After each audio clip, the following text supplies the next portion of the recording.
Sa mga hamon na hinaharap ng ating kapaligiran, ano ba ang maaring maitulong ng publiko? Kaugnay niya mga kapanamin natin si Climate Change Commission Secretary Marian Lucille Sering. Magandang umaga po, Secretary Sering. Magandang umaga, Howie. Magandang umaga po sa lahat ng mga nanonood ngayong umaga. Okay. Katatapos na ng Earth Day, pero ang mga sa May, ang mag-anim na buwan na ang Super Typhoon Yolanda. No? Naniniwala ba kayo na may connection yung Yolanda at saka mga super typhoon katulad nun sa climate change? Marami kasing factors kung bakit nagkakaroon ng ganong super typhoon. Ang isa dyan is yung pag-init ng panahon.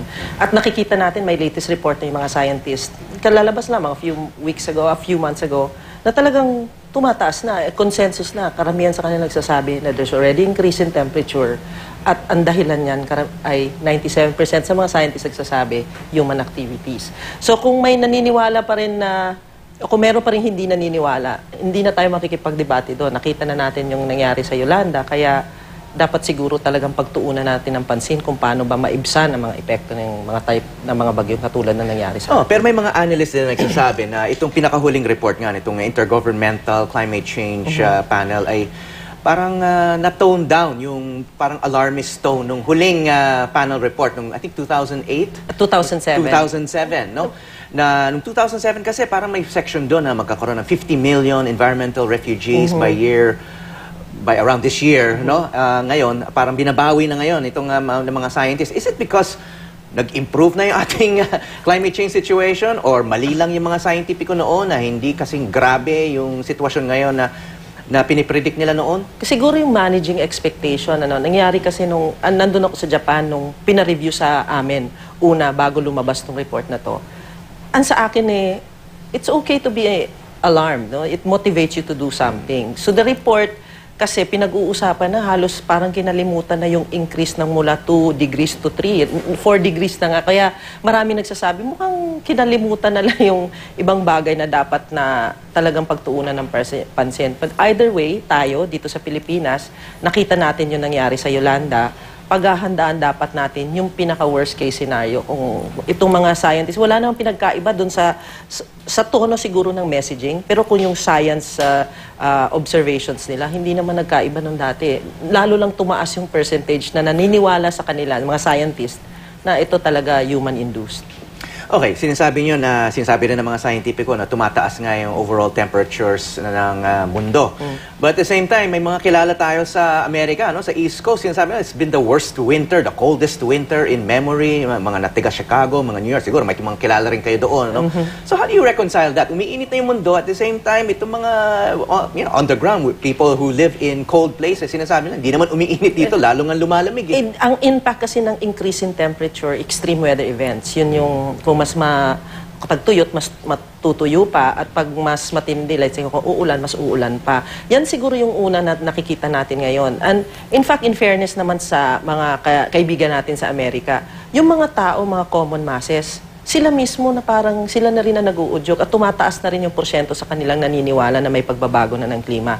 Meron lang sigurong kakailanganan na magkaroon ng connection or yung disconnect, no? Siguro yung mga political issues sa Amerika na kailangan matranslate na rin sa polisiya ng United States. At nakikita natin yun, yung kanilang presidente, si Barack Obama, is coming here, ay probably the first president since the time of for the last 3 administrations, siya lang talaga yung nagme-mention ng climate change. At alam naman natin na kung hindi natin maisasama ang Amerika dito sa usapin na to, maaari nga namang baka there's yung tipping point na sinasabi na baka matindi na talaga ang mangyayari. Kaya dapat lang patuloy pa rin tayo makikipag-ugnayan sa kanila.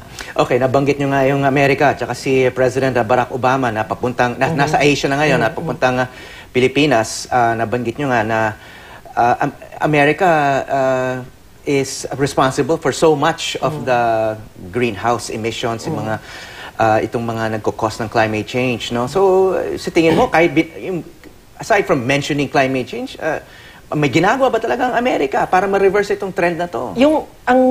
Pag tinitingnan mo state by state, kung hindi mo bubuuin, meron naman mga magagandang ehemplo tulad sa California. California itself, the state of California, is leading the way globally in passing standards na yun ang ginagamit ngayon na nagiging standards, hindi lang sa Amerika mismo, kundi sa ibang bansa na rin. other state like New York, no? So nangyayari, yung initiative sa Amerika, hindi man buo, state by state, yung mga lalaki, may ginagawa na. Yung mga green cities na tinatawag nila. In fact, naglabas sila ng policy. President Obama came out with a policy na kung maaari din na magpapautang ang kanilang mga financial institutions sa coal-powered plants. Kaya, in a way, that's a good start as a form of a policy, especially on we're talking about the conventional, yung mga karaniwan na ginagamit para sa electricity at sa mga renewable energy. Of course, sinasabi ng mga advocates at sa mga scientifico, that's whatever America's doing is far from enough, no? Pero dito naman sa Asia, no? China is another big player pagdating sa climate change. May kilala ako na kagagaling lang sa Beijing. Sabi niya, halos hindi raw siya makahinga. Nakasuot siya ng face mask at sobrang makapal daw yung pollution. Kahit i-compare mo sa Maynila, na polluted na nga. So, sobra daw makapal yung pollution doon sa China. Ano ba ang kailangan gawin ng China naman para ma-reverse din itong trend ng climate change? Ang climate change kasi, maliban dun sa nakikita nating bagyo at drought, yung economic implication in addressing climate change, yan na nagiging problema ng China, is yung growth nila economically will require itong mga energy, yung mga energy na causes energy like coal, na kailangan nila para mag-develop sila. Pero kung titingnan mo rin naman, nangunguna na rin naman ang China sa pag-manufacture ng solar power globally, kaya bumaba din ang presyo at nagkakaroon na ng pagkakataon ng mga renewable energy like solar to enter the markets globally. So bumabawi sila. Pero nandun pa rin talaga yung tawag nila, yung need para gumamit ng mga conventional fossil fuel like coal and oil. Okay, so these are some of the two of the countries that are some of the they cause much of the climate change, yung mga greenhouse emissions. Usapin nila, no, dalawang bansa at Pilipinas, nasaan lang ba naman? Nga, biktima tayo nito. Okay, we're not really causing much of it, pero we're feeling the effects, no? So, paano naman tayo makakope? Ano bang yung tinatawag na adaptation strategies na pwedeng gawin ng mga ordinaryong mamamayan? Kung titingnan mo sa mga rankings, kung bakit ang Pilipinas ay nandun sa top 10, kung titingnan mo, ang isa sa dahilan... top 10 sa ano? Top 10 most at risk on climate change. Okay. Ang isa sa mga dahilan is kakulangan sa adaptive capacity. Meaning? Ibig sabihin, hindi talaga tayo nakaka-adjust pa dun sa changes. Kung saan dapat hindi ka na tumitira, nandun pa rin karamihan sa atin. 70% of our areas are coastal cities. So, nandun pa rin karamihan. Kaya napag-usapan dun sa Yolanda yung no-build zones. So, paano mo i-address yun? Karamihan ng mga biktima doon sa Tacloban, yung mga nakatira sa tabing dagat. Meron ba so, kailangan ilipat sila doon. That's one adaptation strategy. Yes, but it requires political will. Kaya doon papasok yung adaptive capacity. Pero nag-improve na rin naman tayo. Even despite Yolanda, wala baka maiba.